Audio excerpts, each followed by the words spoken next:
Close your eyes. You're inside a woman's body and something is terribly wrong. It's before dawn.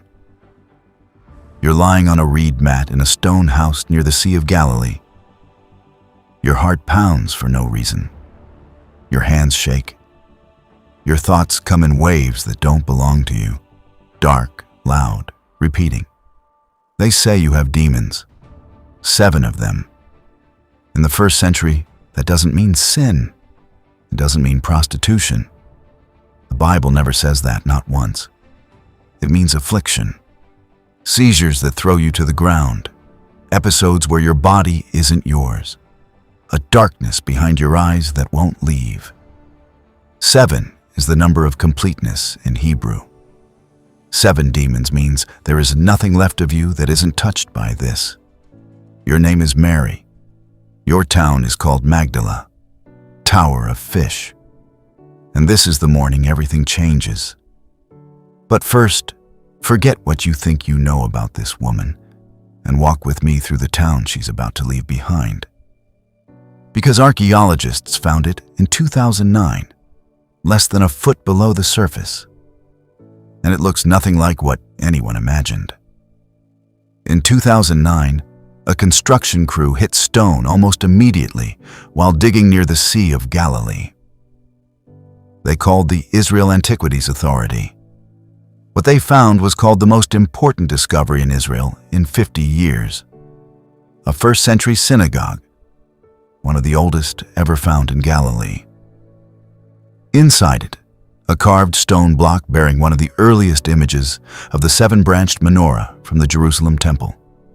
The Magdala stone. But the synagogue was just the beginning. Stone-paved streets, not dirt, cut stone. A marketplace. 4 ritual baths fed by underground water systems. Mosaic floors, frescoed walls, a harbor, fish processing pools. And in 2021, a second synagogue, the first time 2 from this period have been found in a single town. Magdala was not a village. It was a city. The lead archaeologist said, "We can imagine Mary Magdalene and her family coming to the synagogue here." For the next few minutes, we're going to walk through this city the way Mary walked through it. Every detail grounded in what was found in the ground. And at the end of this walk, she's going to leave all of it behind. You rise before the sun. The air smells of stone, lamp oil, and dried fish, always dried fish. Step into the courtyard. The sky is gray and pink over the water. The harbor is already working, wooden fishing boats coming in from the night. We know what these boats looked like because in 1986, during a drought, one was found preserved in the mud. First century. 27 feet long, the catch is sorted on stone platforms. Baskets of sardines carried toward the processing vats.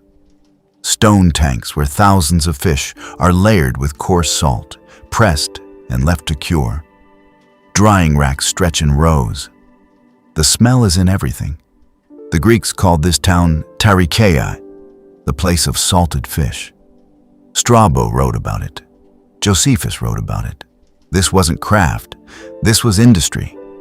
Follow the stone-paved road up from the harbor. Workshops on both sides. The marketplace with its stone slab floor. Money changing hands in Aramaic and Greek. Luke chapter 8 says you and other women provided for Jesus and his disciples out of your own resources. You had money, independence, a life of means in a city that traded across the empire, and none of it could fix what was broken inside you. A Sabbath morning. You walk to the synagogue. Columns inside, mosaic floors, frescoed walls, reds, blues, greens. And in the center, the Magdala stone. On one side, the 7-branched menorah. Scholars believe whoever carved it had seen the real one in the Jerusalem temple. A coin minted in 29 AD was found here, squarely in the years of Jesus' ministry. You sit among the women. The Shema is recited. You know every word. They have never silenced the noise inside your head. But today there is a visitor, a rabbi from Nazareth, a town so small most people here have never heard of it. He stands near the stone. He begins to teach. You don't remember what he says, but you remember what happens. Something inside you, the thing that has been crouching in the dark corners of your mind for years, starts to move. Away, like a shadow pushed out by a light that doesn't flicker. One by one, layer by layer, until there's silence. Real silence. Not exhaustion. Not the gap between episodes. The silence of a room after the last person screaming has finally stopped. Your hands are still. Your thoughts are your own. You look up at the man by the stone. He is already looking at you. If you're realizing the woman you thought was a prostitute was actually a wealthy woman healed in a synagogue that's been excavated, subscribe and stay with me. Because what she does next is the part nobody tells you. You leave, past the marketplace, past the vats thick with salt and fish, past the harbor, past the last building in Magdala. You keep walking. You join Joanna, wife of Herod's steward, giving up a connection to the royal court. Susanna, others whose names Luke doesn't record. You walk miles every day through green Galilee hills, dust roads, worn sandals. You sleep under trees and on the ground outside villages that won't take you in. You eat barley bread, olives, dried fish from the lake you left behind. You are a woman traveling without a husband in a world where that draws stares. And you watch him. You watch him heal a paralyzed man in Jerusalem, give sight to a man born blind, feed 5,000 with 5 loaves and 2 fish, sardines, probably salted in Magdala, your town's fish in his miracle. You understand, because you have lived it, what it means to be trapped inside something you cannot escape, and to be set free by someone who didn't have to bother. 3 years pass.